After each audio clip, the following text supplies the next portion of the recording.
الحمد لله رب العالمين والصلاة والسلام على سيد الأنبياء والمرسلين وعلى آله وأصحابه أجمعين أما بعد فأعوذ بالله من الشيطان الرجيم بسم الله الرحمن الرحيم قل إن كنتم تحبون الله فاتبعوني يحببكم الله ويغفر لكم ذنوبكم والله غفور رحيم صدق اللہ مولانا العظیم وصدق رسولہ النبی الکریم۔ معزز سامعین، عزیز دوستوں اور پیارے نوجوانوں، ربیع الاول کا یہ آج آخری جمعہ ہے۔ اس کے بعد جو جمعہ آئے گا وہ ربیع الاخر میں آئے گا۔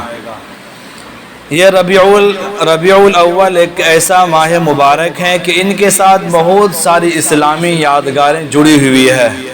ہمارے نبی حضرت محمد صلی اللہ علیہ وسلم اسی مہینے میں دنیا میں تشریف لائے اور اسی مہینے میں آپ دنیا سے پردہ فرما گئے۔ اللہ کے نبی صلی اللہ علیہ وسلم جس علاقے میں جس سماج میں آئے تھے اس کی اخلاقی حالت بہت زیادہ بگڑی ہوئی تھی۔ ظلم و ستم، چوری، ڈاکہ زنی، زناکاری، بدکاری بالکل عام تھی۔ جوا کھیلنے، شراب پینے کا رواج بہت زیادہ تھا۔ بے حیائی، بے شرمی اس حد تک بڑھ گئی تھی کہ کھلے عام برائیاں کر کے ان پر فخر کیا جاتا تھا۔ کسی شاعر نے ان لوگوں کے حالات کو بیان کرتے ہوئے یوں لکھا ہے کہ یہ دوشیزاؤں کی عصمت دری پر فخر کرتے تھے، یہ رہزنی قتل و غری پر فخر کرتے تھے، یہ بندے پوجتے تھے اینٹ پتھر کے خداؤں کو، ستاروں کو، درختوں کو، الاؤں کو، بلاؤں کو۔ غرض دنیا میں ہر سو اندھیرا ہی اندھیرا تھا، نشان نور گم تھا اور ظلمت کا بسیرا تھا۔ یعنی ایسے قبیلے میں، ایسے سماج میں اللہ کے نبی آئے کہ اس سماج کا رشتہ اللہ تعالیٰ سے ٹوٹ چکا تھا اور وہ ایسے اخلاقی حالت سے بگڑ چکے تھے کہ دوسرے ملک والے ان لوگوں پر حکومت کرنا بھی نہیں چاہتے تھے۔ اب سوچئے وہ لوگ کتنی پستی میں تھے۔ اللہ کے نبی دنیا میں تشریف لائے، اس قوم کو اللہ کے نبی نے کیا دیا اور صرف 23 سال کے اندر وہ کون سا جذبہ پیدا کیا کہ وہ 23 سال میں پوری دنیا میں وہ قوم چھا گئی اور پوری دنیا کے ہر حکمران، ہر قوم ان لوگوں کو رشک کی نگاہ سے دیکھتے تھے اور حیرت میں ڈوب گئے تھے کہ یہ انقلاب کیسے برپا ہو گیا۔ یعنی اللہ کے نبی نے صرف 23 سال میں ایسے پست لوگوں کو عزت و بلندی کے وہ معیار پر پہنچا کر چلے گئے۔ اللہ کے نبی نے وہ کون سا طریقہ اپنایا تھا؟ آج اسی کے تعلق سے مختصر انداز میں ہم بات کریں گے۔ اللہ تعالی ہم تمام لوگوں کو ان باتوں پر عمل کی توفیق عطا فرمائے۔ جس کے سینے میں بھی ایمان ہے، جو لا الہ الا اللہ کا کلمہ پڑھتا ہے اور اس کے بعد کچھ نہ کچھ دین کی سوجھ بوجھ ہے، اس بندے سے پوچھئے تو وہ بتائے گا کہ سماج میں جو برائی ہے ان سے اسے بہت تکلیف ہوتی ہے۔ یعنی ان کی دلی تمنا ہے کہ سماج بدل جائے۔ چاہتے ہیں کہ نہیں چاہتے ہیں؟ ہم سب چاہتے ہیں کہ ہمارا سماج بدل جائے۔ اگر ہم سماج کو، سوسائٹی کو اور کسی قبیلے کو بدلنا چاہتے ہیں تو اس کے رہنے والے ہر فرد کو کام کرنا پڑے گا۔ اس کے رہنے والے مرد بھی ہیں، عورت بھی ہے، بچے بھی ہیں، بوڑھے بھی ہیں، جوان بھی ہیں، سب مل کے کام کریں گے تو سماج بدلے گا۔ اللہ کی نبی کی دعوت صرف جوانوں کے لیے نہیں تھی، دعوت صرف عورتوں کے لیے نہیں تھی، دعوت صرف بچوں کے لیے نہیں تھی، وہ دعوت ہر ایک کے لیے تھی۔ اس لیے ہم کو معلوم ہے کہ اسلام قبول کرنے والے وہ لوگ جو پہلے شمار کیے جاتے ہیں ان میں بچے بھی ہیں، جوان بھی ہیں، عورت بھی ہے، مرد بھی ہے، سب ہے۔ یعنی اللہ کے نبی نے جب اس سماج کو بدلنے کا ارادہ کیا تو سب کو کام پر لگایا۔ جب تک سب کام نہیں کریں گے تو ہمارا سماج نہیں بدلے گا۔ مثال کے طور پہ یوں سمجھیے، ہمارے پورے بدن میں گندگی لگی ہوئی ہے، ہم صرف سر کو صابن لگا کے دھو دیں گے تو بدن پاک نہیں ہوگا۔ صرف پیر کو کمر سے نیچے صابن لگا کے دھو دیں تو بدن پاک نہیں ہوگا، دونوں ہاتھ کو پانی سے دھو دیں تو بدن پاک نہیں ہوگا۔ بدن کو پاک کرنا ہے تو سر کے بال سے لے کر پیر کے ناخن تک پورے بدن کو دھوئیں گے تو ہمارا بدن پاک ہوگا۔ اسی طرح مرد، عورت، بچے، جوان سب اس سماج کے حصہ ہے۔ اگر سماج کو بدلنا چاہتے ہیں تو سب کو کام پر لگنا پڑے گا۔ ہاں، کام کرنے کی مقدار کم زیادہ ہو سکتی ہے، جوان ہیں ان کو زیادہ کام کرنا پڑے گا، بچے ہیں ان کو ان کی حیثیت سے کام دینا پڑے گا، عورتیں ہیں ان کے لیے بہت سارے شرائط ہیں، پردے میں رہ کر کے ان کو گھر میں سماج میں کام کرنا ہے، لیکن کام سب کو کرنا ہے۔ ہاں، ان کے لیے نظریہ ایک ہونا چاہیے۔ اللہ کے نبی نے جب اس سماج کو جو بالکل پستی میں ڈوبا ہوا تھا اس سماج کو بدلنے کا ارادہ کیا تو سب سے پہلے ایک نظریہ دیا کہ سب اس نظریے کے تحت کام کریں گے تو کام بنے گا۔ نظریہ یہ ہو کہ قوم کو آگے بڑھانا ہے، نظریہ یہ ہو کہ اس سماج کو بدلنا ہے، نظریہ یہ ہو کہ بچوں کے ایجوکیشن کو آگے بڑھانا ہے۔ اس نظریے کے تحت سب کام کریں گے تو منزل تک پہنچ جائیں گے۔ اگر نظریہ ایک نہ ہو تو پھر منزل تک ہم نہیں پہنچیں گے۔ مثال کے طور پر پنجی جانے کا راستہ ادھر سے ہے، اعلان ہو گیا کہ کرلم کے تمام لوگوں کو ظہر میں پنجی پہنچنا ہے۔ اب جوان لوگ ادھر سے دوڑے، بوڑھے ادھر گئے، مارشل کے راستے پر، عورتیں فونڈا کے راستے پر، تو منزل تک پہنچیں گے نہیں پہنچیں گے۔ ہاں، سب اگر اسی راستے پر دوڑے تو کچھ نوجوان ہیں تیز دوڑیں گے، کچھ بوڑھے ہیں آہستہ دوڑیں گے، سپورٹ دیا جائے گا، کچھ اپاہج دوڑ نہیں پائیں گے، اٹھا کے لے کے جایا جائے گا، لیکن سب اسی نظریے کے تحت دوڑیں گے تو منزل تک سب پہنچ جائیں گے۔ تو اللہ کے نبی نے جب اس ڈوبی ہوئی قوم کو بدلنے کا ارادہ کیا تو سب سے پہلے اس قوم کو ایک نظریہ دیا کہ اس نظریے کے تحت سماج کے ہر فرد کو کام کرنا ہے، اور وہ نظریہ ہم سب کو معلوم ہے، لا الہ الا اللہ۔ کتنا آسان کلمہ، سب پڑھتے ہیں۔ یہ صرف ایک کلمہ نہیں ہے جو ہم پڑھ لیے، یہ ایک انسان کو اندر سے باہر تک بدلنے کا ایک بہت بڑا نظریہ ہے۔ یہ پنکھا لٹکا ہوا ہے، اس کے اندر اگر آپ بجلی ڈالیں گے تو یہ آٹومیٹکلی طور پر پنکھا چلے گا۔ اسی طرح یہ انسان مٹی کا ایک پتلا ہے، اس کے اندر اگر یہ کلمہ ڈال دیا جائے تو یہ آٹومیٹکلی طور پر کام کرے گا۔ ہاں، اگر نظریہ وہی ہو جو نبی نے دیا ہے، اس نظریے کے تحت اگر یہ کام کرے گا تو پھر سماج بدلے گا۔ وہ کلمہ کیا ہے؟ لا الہ الا اللہ۔ لا الہ، پہلے اللہ کے سوا کوئی معبود نہیں، یعنی کوئی معبود نہیں سوائے اللہ کے، کوئی معبود نہیں۔ سب سے پہلے اللہ کے نبی نے ذہن صاف کیا کہ اللہ کے مقابلے میں کسی چیز کی کوئی حیثیت نہیں ہے، کوئی حکومت، کوئی قبیلہ، کوئی ملک، کوئی قبیلے کا سردار، کوئی باپ، کوئی ماں، کوئی بچہ، کوئی رشتہ دار، کسی کو کوئی حیثیت نہیں۔ اگر بڑائی ہے تو صرف اللہ کی، یہ حیثیت پہلے ان کے دلوں میں بٹھایا۔ آج ہمارے نزدیک سب چیز کی حیثیت ہے، اللہ کی کوئی حیثیت نہیں ہے۔ اس کے نتیجہ کیا ہے؟ دن میں 5 بار اذان ہوتی ہے نماز کے لیے ہم، کیونکہ اللہ کی حیثیت ہمارے نزدیک نہیں ہے۔ دوستوں کے ساتھ بیٹھ کے بات کر رہے ہیں، چائے پینے کی طلب ہوئی، یہاں سے ہم ہوٹل چلے جائیں گے۔ دینی مجلس میں بلایا جائے تو جانے کے لیے وقت نہیں ہے۔ ولیمے کی دعوت ہو 10 کلومیٹر ہم جائیں گے، لیکن دینی پروگرام میں جانے کے لیے ٹائم کیا؟ مطلب کہ ابھی ہمارے نزدیک سب سے کم حیثیت جس چیز کی ہے وہ اللہ ہے، باقی ہر چیز کی حیثیت ہمارے نزدیک ہے۔ اس حقیقت کو ماننا پڑے گا۔ اللہ کے نبی جس قوم میں آئے تھے ان کا مزاج بھی کچھ اسی طرح کا تھا۔ ان کے نزدیک سب سے قیمتی مال سرخ اونٹ، اس لیے اللہ کے نبی نے فضیلت بیان فرمائی، جو آدمی وطر پڑھے اس کو ایک سرخ اونٹ کے برابر ثواب ملتا ہے، یہ حدیث ہے۔ تو ان لوگوں کے نزدیک سرخ اونٹ کی بڑی اہمیت تھی، اور اسی طرح ان کے قبیلے میں سردار کی اہمیت زیادہ تھی۔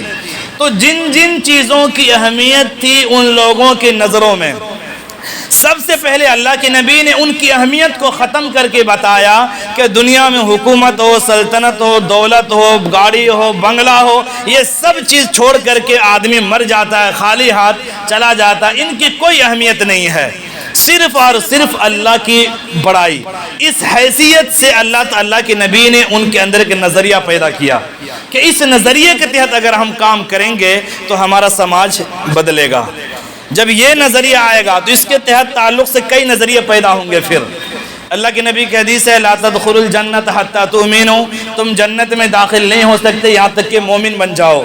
ولا تؤمنوا حتی تحابوا، اور تمہارا ایمان قابل اعتبار نہیں یہاں تک کہ ایک دوسرے سے محبت کرنے لگو. محبت کیسے پیدا ہوگی؟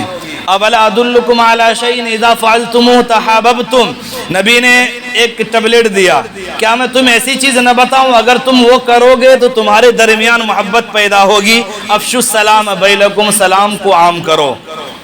اس کا مطلب یہ نہیں ہے السلام علیکم السلام علیکم، اس کا مطلب ہے کہ سلامتی کو عام کرو. یعنی اپنے وجود کو اس طرح بناؤ کہ تمہارے ذات سے کسی کو تکلیف نہ پہنچے، سلامتی پہنچے. تمہارے وجود سے تمہارے پڑوسی کو تکلیف نہ پہنچے، یعنی اپنے وجود کو نفع بخش بناؤ.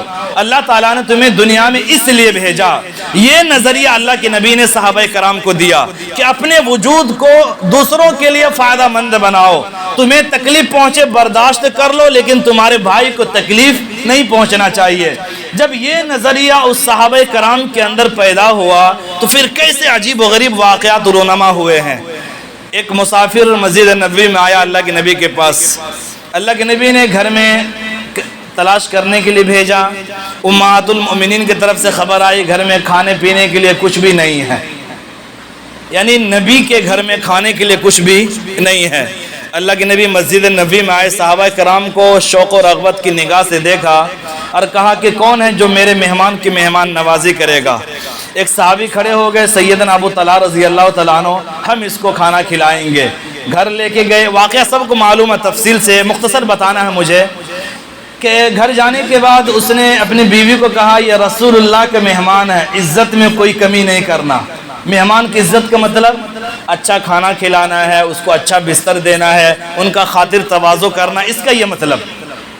اس کی بیوی نے کہا گھر میں کھانے کے لیے تھوڑا سا کھانا ہے، بچے کا پیٹ بھر سکتا ہے، باقی اور کچھ نہیں ہے. اس نے کہا تم دسترخوان لگا دو، اور پہلے مشورہ کر لیا. دسترخوان لگانے کے بعد میں شریف وہ لوگ ہوتے ہیں نا، جو شریف لوگ ہوتے ہیں فطرتاً مہمان کے ساتھ بھی کھاتے ہیں. مہمان کو روم میں ڈال دیا اکیلے مستی کر، ایسے نہیں ہوتے. تو دسترخوان لگاؤ، میں بھی بیٹھوں گا، مہمان بھی بیٹھیں گے. جب مہمان کھانے لگیں گے چراغ کو درست کرنے کے بہانے سے بجھا دینا. اندھیرے میں منہ ہلاؤں گا، آواز سن کر وہ سمجھے گا کہ میں بھی کھا رہا ہوں، اور پورا کھانا مہمان کھائے گا، اس کا پیٹ بھر جائے گا، بھوک ختم ہو جائے گی. کتنی بہترین پلاننگ تھی. یہ اس نظریے کا کمال ہے کہ خود نہیں کھانا ہے، دوسروں کو کھلانا ہے. اتنی بڑی قربانی دی. صبح رسول اللہ کی خدمت میں حاضر ہوئے. اللہ کے نبی نے کہا تمہاری اس قربانی سے اللہ بہت خوش ہے. اور اللہ تعالیٰ نے ایسے لوگوں کے بارے میں کہا کہ یہ ایسے مبارک لوگ ہیں جو خود نہیں کھاتے ہیں بلکہ دوسروں کو کھلاتے ہیں. یہ اس نظریے کا کمال ہے کہ سماج کو بدلنا ہے تو اپنے آپ کو دوسروں کے لیے نفع بند بنانا ہے. دوسروں کو چھین کے نہیں کھانا ہے، بلکہ اپنا چولہا نہ جلے چلے گا لیکن بھائی کا چولہا بجھنا نہیں چاہیے. لیکن ہم الٹا کرتے ہیں تو سماج کیسے آگے بڑھے گا؟ چند دوست ہیں، ان میں سے ایک کے بزنس ترقی کر گیا، چار پلاننگ کر کے پیر پکڑ کے کھینچ دیں گے، تو ہمارا سماج کیسے بڑھے گا؟ ہم خود اپنے بیٹوں کو نہیں پڑھانا چاہتے ہیں، فلاں کا بیٹا پڑھ رہا ہے، اب اس کے بیٹے پر الزام لگا کر کے کالج میں شکایت کر کے ان کے اخراج کروا دیتے ہیں، ان کی زندگی برباد ہو جاتی ہے. تو اللہ کے نبی نے جو اس قوم کو اتنے بلند معیار پر لا کر کے کھڑا کیا، اس کو ایک نظریہ دیا کہ اللہ کے لیے کام کرنا ہے اور اپنے وجود کو دوسروں کے لیے فائدہ مند بنانا ہے. اور پھر اس کے نتیجے میں ایسے بااخلاق لوگ پیدا ہوئے، خود نہیں کھائے دوسروں کو کھلائے. میدان جنگ میں ہے، پیاس لگی ہوئی ہے، پیاسے مر گئے لیکن بھائی سے پہلے پانی پینا گوارا نہیں کیا. یہ اس نظریے کا کمال ہے. تو سماج کے بدلنے کے لیے رسول اللہ نے پہلا کام یہ کیا کہ اس کے ایک نظریے کو چینج کیا. اللہ کے لیے کرنا ہے اور دوسروں کے لیے فائدہ مند بننا ہے. ایسا نہیں کہ دوسرا بھاڑ میں جائے بس میرا کام بننا چاہیے. یہ ایک جانور کا کام ہو سکتا ہے، اشرف المخلوقات انسان کا کام نہیں ہو سکتا. کیوں؟ اللہ تعالیٰ نے ہماری پیدائش کے مقصد کو بیان کیا، کنتم خیر امت اخرجت للناس، کہ تم سب سے بیسٹ امت ہو۔ کیوں؟ اس لیے کہ دوسروں کو فائدہ پہنچانے کے لیے تم پیدا کیے گئے ہو۔ جانور ہیں جنگلوں میں اپنے کھانے کے لیے لڑتے ہیں، ہاں تمہاری بھی وہی حالت ہو جائے تو اللہ کی نظر میں جانور سے بڑا درجہ تمہارا بھی پھر نہیں ہے۔ تو پہلا نظریہ یہ۔ دوسرا نظریہ، جب دوسروں کو فائدہ پہنچانے کے لیے کام کرنا ہے تو پھر اس کے لیے اجتماعیت کا ہونا ضروری ہے۔ اللہ نے صحابہ کے اندر اجتماعیت کو پیدا کیا۔ ایک بھاری پتھر رکھا ہوا ہے، اکیلا بہت باڈی بلڈر آدمی بھی اٹھانا چاہے تو ٹس سے مس نہیں ہوگا، چند لوگ مل کر کے اس کو اٹھا لو تو بہت آسان کام ہے۔ یہ اجتماعیت اللہ کے نبی نے صحابہ کے اندر پیدا کیا۔ اللہ تعالیٰ کی ارشاد ہے وَلَا تَنَازَعُوا، اختلاف نہ کرو، فَتَفْشَلُوا، ورنہ تم ناکام ہو جاؤ گے، وَتَذْهَبَ رِيحُكُمْ، تمہاری طاقت اکھڑ جائے گی، تمہاری طاقت کمزور پڑ جائے گی۔ اور اللہ کے نبی نے جو جماعت تیار کی تھی ان کے اندر کیسی اجتماعیت تھی، ان اللہ یحب الذین یقاتلون فی سبیلہ صفا کأنہم بنیان مرصوص، اللہ تعالیٰ ان لوگوں سے محبت کرتے ہیں جو اللہ کے راستے میں لڑتے ہیں اس طرح کے بنیان مرصوص۔ کیا مطلب؟ ایک ایسی دیوار ہے کہ جن کو کوئی توڑ نہیں سکتا ہے، ایک ایسی دیوار ہے جس میں کوئی سوراخ نہیں کر سکتا ہے، ایک ایسی دیوار ہے جن پر بھاری پتھر مارا جائے تو بھی کوئی اثر نہیں ہوگا۔ یہ ایسے مضبوط دیوار اللہ کے نبی نے صحابہ کو بنا کر کے گیا۔ اب تاریخ پڑھیے، بڑے بڑے صحابہ پر حملے ہوئے، بہت ساری پلاننگ کی گئی مٹانے کی، لیکن صحابہ کی محبت میں اجتماعیت میں کوئی فرق نہیں آیا۔ تو دوسرا نظریہ اللہ کے نبی نے صحابہ کو یہ دیا کہ تمہیں مل کر کے کام کرنا، اکیلا کوئی کام نہیں کرنا ہے۔ اسلام کے جو بنیادی اعمال غور کیجئے، نماز جماعت کے ساتھ پڑھنا، جماعت چھوڑنا جائز نہیں ہے۔ زکوٰۃ سال کے ایک مہینے میں رمضان میں اجتماعیت سے ادا کرو تو زیادہ فائدہ ہوگا۔ اسی طرح روزہ ایک ساتھ پورے دنیا میں ایک مہینے میں رکھنا ہے۔ حج اس کے دن متعین کر دیے، پورے دنیا کے امیر و غریب کو سب کو انہی دنوں میں حج کرنا ہے۔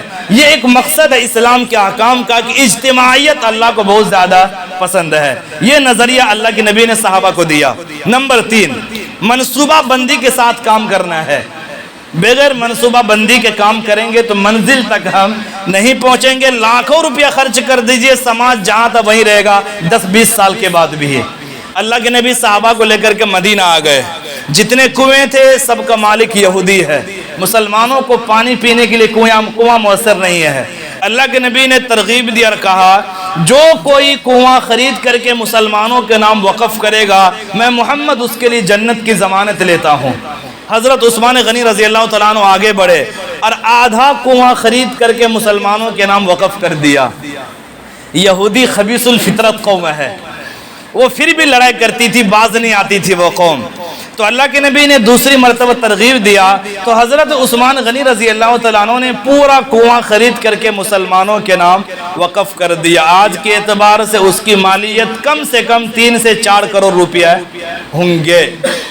اتنا بڑا کام حضرت عثمان غنی نے کیا، کبھی بھی زندگی میں کسی مسلمان کو نہیں کہا کہ تم میرا پانی پیتے ہو۔ ہم 10,000 مسجد میں دے دے تو 50 بار تذکرہ کریں گے، اس میں 10,000 میرا بھی لگا ہے۔ یہ نظریہ اللہ کے نبی نے صحابہ کو دیا، تب وہ قوم ترقی کی۔ یہ ہمیں بھی ایک نظریہ، اسی طرح منصوبہ بندی کے ساتھ کام کرنا ہے۔ سماج میں 40-50 لوگ ہیں، 2-3 لوگ بہت کمزور اور بزنس نہیں کر سکتے، سب مل کر کے تھوڑا تھوڑا پیسہ دیجئے قرض ہی کے طور پر، 5 سال میں وہ آگے بڑھے گا، آپ کا روپیہ لوٹ جائے گا۔ وہ اکیلا اپنی فکر کریں گے تو سماج کبھی بھی آگے نہیں بڑھے گا۔ ہمارے غیر مسلم میں کئی سارے ایسے برادری کے لوگ ہیں، اپنے کمزوروں کو پیسہ دے کر کے آگے بڑھاتے ہیں، ان کی حالت یہ ہے کہ وہ بھی ہم مسلمانوں سے کہیں زیادہ آگے بڑھ چکے ہیں۔ یہ منصوبہ بندی اللہ کے نبی نے صحابہ کرام کو دیا۔ نمبر 4، وسعت ظرفی، یعنی ہمارا دل بڑا ہونا چاہیے۔ رشتہ دار آئے اس کے لیے بھی کام کرنا ہے، اجنبی ہے اس کے لیے بھی کام کرنا ہے، جو ہماری رائے سے اتفاق رکھتے ہیں اس کے لیے بھی کام کرنا ہے، جو ہماری رائے سے اختلاف رکھتے ہیں اس کے لیے بھی کام کرنا ہے۔ ہمارا دل تنگ نہیں ہونا چاہیے کہ نہیں صرف بال بچے بیوی جانکار بس اجنبی آ جائے تو دھکا مار کر کے مسجد سے باہر نکال دینا ہے، اور اپنے پڑوس کا کہیں سے آ جائے تو بغیر چون چرا کے مسجد میں رکا دینا ہے۔ یہ تنگ نظری ہے، وسعت ظرفی ہونا چاہیے۔ کوئی بھی آ جائے ہمیں اس کے فائدے کے لیے کام کرنا ہے۔ حضرت ابو بکر عمر فاروق رضی اللہ تعالیٰ عنہ اس امت کے دو بڑی شخصیت، لیکن پوری زندگی ان دونوں میں بہت اختلاف رہا ہے۔ غزوہ بدر کے قیدی کے بارے میں حضرت ابو بکر کی رائے ہے کہ اسے جزیہ دے کر کے آزاد کر دیا جائے، حضرت عمر فاروق کی رائے کہ قتل کر دیا جائے۔ اللہ کے نبی نے فیصلہ حضرت ابو بکر کی رائے پر کر دیا، عمر فاروق ناراض ہو گئے۔ اختلاف ہے۔ اسی طریقے پر اللہ کے نبی دنیا سے چلے گئے، ابو بکر خلیفہ بن گئے، کچھ لوگ مرتد ہو گئے، کچھ لوگ زکوٰۃ کا انکار کر دیے، زکوٰۃ نہیں دیں گے۔ حضرت ابو بکر صدیق رضی اللہ تعالیٰ عنہ نے فیصلہ کیا ان زکوٰۃ کے انکار کرنے والوں سے میں اس وقت تک لڑوں گا جب تک کہ یہ رسول اللہ کے زندگی کے مطابق زکوٰۃ دینا شروع نہ کر دے۔ حضرت عمر فاروق نے کہا ابو بکر وہ کلمہ بھی پڑھتے ہیں، نماز بھی پڑھتے ہیں، حج بھی کرتے ہیں، سب کام کرتے، پھر بھی تم لڑو گے؟ حضرت ابو بکر نے کہا میرا فیصلہ یہی ہے۔ عمر فاروق نے کہا میں اس طرح سے اختلاف رکھتا ہوں۔ اختلاف ہے، کئی سارے واقعات ہیں جن میں ابو بکر عمر میں اختلاف رہا ہے پوری زندگی۔ اب آخری وقت ہے، حضرت ابو بکر صدیق رضی اللہ تعالیٰ عنہ بستر مرگ پر لیٹے ہوئے ہیں، حضرت عمر فاروق کو بلائے، کیا اب بھی تم میری رائے سے اختلاف رکھتے ہو؟ اب حضرت ابو عمر نے کہا جی میں اب بھی آپ کی رائے سے اختلاف رکھتا ہوں۔ ایسے وقت میں حضرت ابو بکر نے عمر فاروق کا ہاتھ پکڑا اور لوگوں کو کہا کہ میں اپنے بعد تمہارے لیے ایک ایسے خلیفہ متعین کر کے جا رہا ہوں جو میرا بیٹا نہیں ہے، میرے رشتہ دار نہیں ہے، میرے خاندان نہیں ہے، میرے رائے سے اختلاف رکھتا ہے، لیکن یہ قوم کے لیے بہتر ہے، اس لیے میں اس کو خلیفہ بنا کر کے جا رہا ہوں۔ یہ ہے وسعت ظرفی، یہ وہ بنیادی نظریہ ہے جو اللہ کے نبی نے صحابہ کو دیا، پھر وہ قوم چند سالوں میں پوری دنیا میں چھا گئی۔ اگر سماج کو بدلنا ہے تو وہی نظریہ ہمیں اپنانا پڑے گا، اسی نظریے کے تحت ہم کام کریں گے تو پھر دنیا کے اندر یہ مسلم سماج ترقی کرے گا، ورنہ جہاں پڑے ہیں وہیں پڑے کے پڑے رہ جائیں گے۔ اللہ تبارک و تعالی ہم تمام لوگوں کو اس نظریے کے تحت کام کرنے کی توفیق عطا فرمائے۔ وآخر دعوانا ان الحمد للہ رب العالمین۔